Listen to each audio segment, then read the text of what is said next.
नमस्कार दर्शकों, मेरा नाम है गौरव अग्रवाल। मुद्दई लाख चाहे तो क्या होता है, वही होता है जो मंजूर खुदा होता है।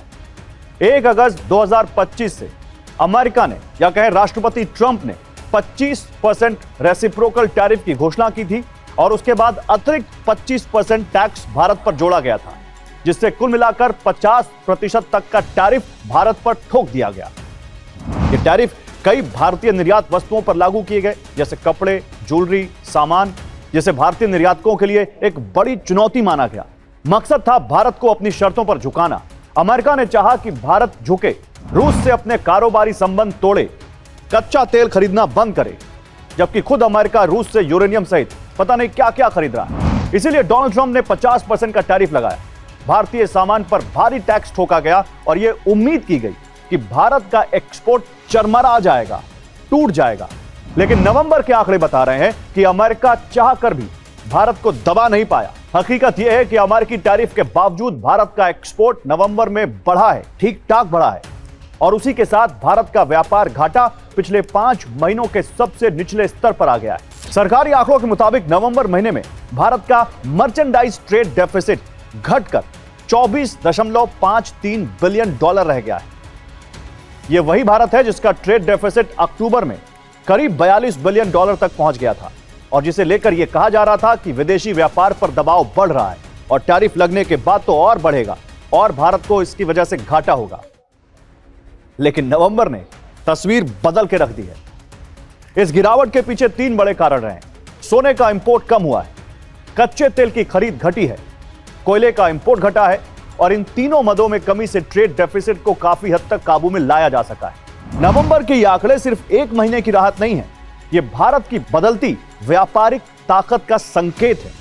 जब दुनिया की बड़ी अर्थव्यवस्थाएं मंदी, युद्ध और ऊंची ब्याज दरों से जूझ रही हैं, उसी वक्त भारत ने दिखाया है कि वो दबाव में भी संतुलन बना सकता है। ट्रेड डेफिसिट कम होने का मतलब है, यानी व्यापार घाटा कम होने का मतलब है कि भारत ने या तो ज्यादा बेचा है या फिर कम खरीदा है। और नवंबर में ये दोनों चीजें एक साथ हुई हैं। अगर अक्टूबर और नवंबर की तुलना करें तो फर्क साफ दिखाई देता है। अक्टूबर में भारत का ट्रेड डेफिसिट करीब $42 बिलियन था, यानी व्यापार घाटा। नवंबर में यही घाटा $24.53 बिलियन रह गया, यानी एक भारी भरकम कटौती हुई है घाटे में। यानी सिर्फ 1 महीने में करीब $17 बिलियन की गिरावट आई। और यह गिरावट इसलिए भी अहम है क्योंकि अर्थशास्त्रियों का यह अनुमान था कि नवंबर में ट्रेड डेफिसिट करीब $32 बिलियन रहेगा। लेकिन असली आंकड़े इस अनुमान से काफी बेहतर निकले और इसका सीधा मतलब है कि ग्राउंड पर भारत का एक्सपोर्ट वास्तव में टैरिफ लगने के बावजूद बढ़ा है। अब बात करते हैं उस देश की जिस पर सबकी नजर थी, अमेरिका। नवंबर महीने में अमेरिका को भारत का एक्सपोर्ट महीने दर महीने करीब 10% बढ़कर $7 बिलियन के आसपास पहुंच गया है। सालाना आधार पर देखें तो अमेरिका को भारत के एक्सपोर्ट में 21% से ज्यादा की बढ़ोतरी दर्ज की गई है। जी हां, 21%। ये छोटी मोटी बढ़ोतरी नहीं है। ये वही अमेरिका है जहां भारतीय सामानों पर भारी टैरिफ लगाया गया है। इसके बावजूद अमेरिकी बाजार में भारतीय उत्पादों की मांग बनी हुई है और भारत का एक्सपोर्ट घटने की बजाय बढ़ रहा है। देखिए, 50% टैरिफ यूएस ने हम पे लगाए, उसके बावजूद नवंबर में यूएस को, अमेरिका को हमारा एक्सपोर्ट 22% के करीब बढ़ा है। ओवरऑल एक्सपोर्ट हमारा 19% के करीब बढ़ा है। गुड्स के एक्सपोर्ट की बात करें तो डेटा हमारा बताता है गुड्स का एक्सपोर्ट 38.13 बिलियन US डॉलर का हुआ। इसका मतलब एक बड़ा साफ है, यूएस के साथ ट्रेड डील की हमारी बातचीत चल रही है, बट अब हमें ओवर ईगरनेस जाहिर करने की जरूरत नहीं है। यूएस के साथ ट्रेड डील की बात हमारी चल रही है, ट्रेड डील होगी भी, बट अब हमें ओवर ईगरनेस जाहिर करने की जरूरत नहीं है। और यूएस को भी दिख गया है 50% टैरिफ उन्होंने हम पे लगाया, उसके बावजूद हमने यूएस को भी एक्सपोर्ट बढ़ाया है, ओवरऑल एक्सपोर्ट भी हमारा बढ़ा है। तो सबसे स्ट्रॉन्ग मैसेज यूएस को मिला है, ग्लोबल कम्युनिटी को भी मिला है। यूएस को मैसेज ये गया है कि आपके टैरिफ्स के बावजूद हिंदुस्तान का एक्सपोर्ट आपको ही बढ़ा है, और दुनिया को मैसेज ये गया है कि ग्लोबल स्लोडाउन के वक्त में भी हिंदुस्तान के एक्सपोर्ट्स बढ़े। देखिए, ट्रेड डेफिसिट रिड्यूस हुआ है, तो सिंप्लीफाई कर दूं, इंपोर्ट एक्सपोर्ट के बीच का गैप कम हुआ। इसका मतलब क्या है, अब फॉरेक्स रिजर्व विदेशी मुद्रा हमारी बढ़ेगी, क्योंकि फॉरेक्स का इनफ्लो होगा, विदेशी मुद्रा का भंडार हमारा स्ट्रॉन्ग होगा। दूसरा, हिंदुस्तान की मैन्युफैक्चरिंग की स्ट्रेंथ कहीं ना कहीं दुनिया के सामने दिखाई देगी। अब ट्रेड डेफिसिट हमने रिड्यूस किया है बावजूद यूएस टैरिफ के, तो दिखता है कि हिंदुस्तान के प्रोडक्ट्स की स्ट्रेंथ है।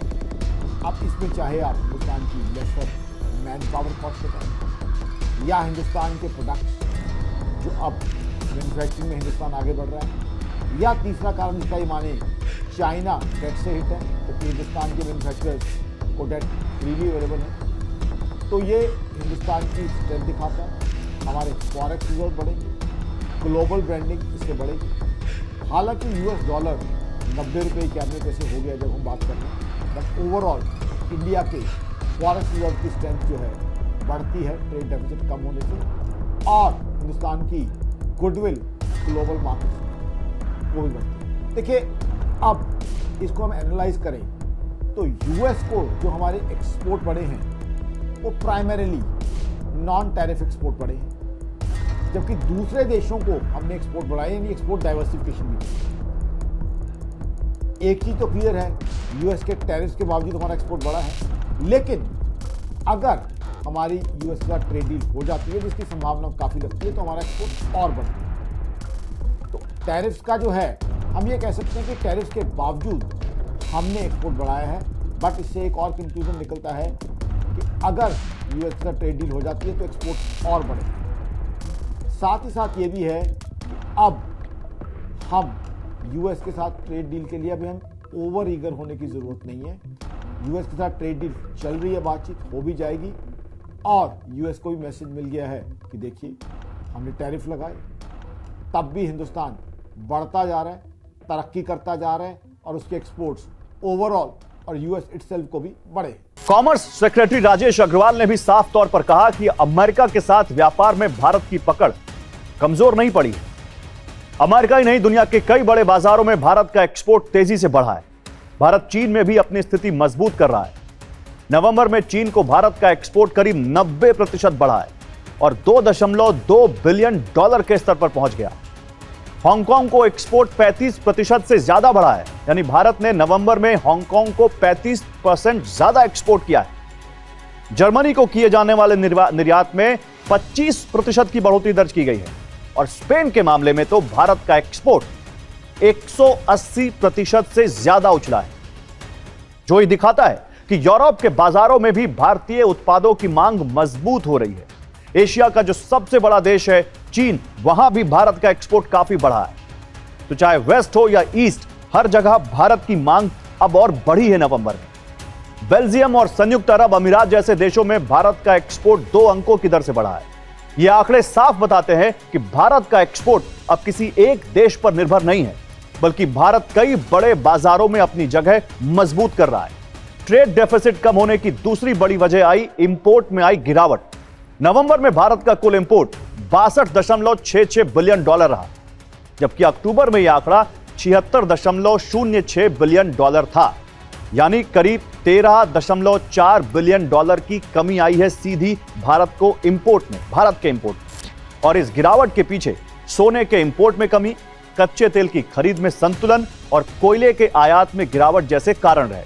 इसका असर यह हुआ कि भारत ने कम खर्च किया और ज्यादा मजबूती के साथ अपना ट्रेड बैलेंस संभाल लिया।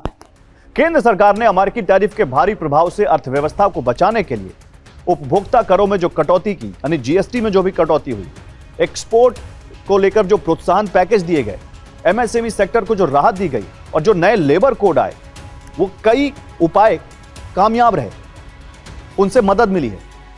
इंपोर्ट में कंट्रोल के साथ साथ भारत का कुल मर्चेंडाइज एक्सपोर्ट भी जो नवंबर में बढ़ा, वो मैंने आपको बताया। कुल मर्चेंडाइज एक्सपोर्ट आप समझिए क्या रहा। नवंबर में भारत का कुल एक्सपोर्ट 38.13 बिलियन रहा, जबकि अक्टूबर में यह आंकड़ा 34.38 बिलियन था, यानी करीब $4 बिलियन की बढ़ोतरी। और यह दिखाता है कि ग्लोबल मंदी की आशंकाओं के बावजूद भारतीय निर्यातक घटे हुए हैं और नए बाजारों में अपनी पकड़ मजबूत कर रहे हैं। इस पूरी तस्वीर में भारत का सर्विस सेक्टर सबसे मजबूत सहारा बनकर उभरा है। नवंबर में अनुमान है कि भारत का सर्विसेज एक्सपोर्ट 35.86 बिलियन डॉलर रहा, जबकि सर्विसेज इंपोर्ट 18 बिलियन डॉलर से भी कम रहा। इस तरह सर्विस सेक्टर में करीब 18 बिलियन डॉलर का सरप्लस रहा। आईटी, सॉफ्टवेयर, कंसल्टिंग और बिजनेस सर्विसेज आज भी भारत की सबसे बड़ी ताकत बने हुए हैं। कुल मिलाकर नवंबर के विदेशी व्यापार आंकड़े ये साफ संकेत देते हैं कि अमेरिकी टैरिफ के बावजूद भारत का एक्सपोर्ट बढ़ा है, व्यापार घाटा काबू में आया है और भारत ने दबाव में भी अपनी आर्थिक स्थिति मजबूत रखी है। और अगर यही रुझान आगे भी जारी रहा तो आने वाले महीनों में भारत के एक्सपोर्ट सेक्टर से और बेहतर खबरें देखने को मिल सकती हैं। और इसका सीधा मतलब है कि अगर एक्सपोर्ट सेक्टर सुधरता है तो टैरिफ के बाद जो हमारे पास कई राज्यों से, कई अलग अलग शहरों से छोटे बिजनेसेस को, मंझोले बिजनेसेस को होने वाले नुकसान की खबरें आई थी, उनकी भरपाई होगी, नौकरियां पैदा होंगी, लोगों की नौकरियां जाने से बचेंगी, लोगों की तरक्की होगी, ग्रोथ होगी। और यह अच्छी खबर है, बल्कि बहुत अच्छी खबर है। आप इस तस्वीर को कैसे देखते हैं? कमेंट में अपनी राय जरूर दीजिए। वीडियो पसंद आया हो तो लाइक करें, शेयर करें और चैनल को सब्सक्राइब करना ना भूलें।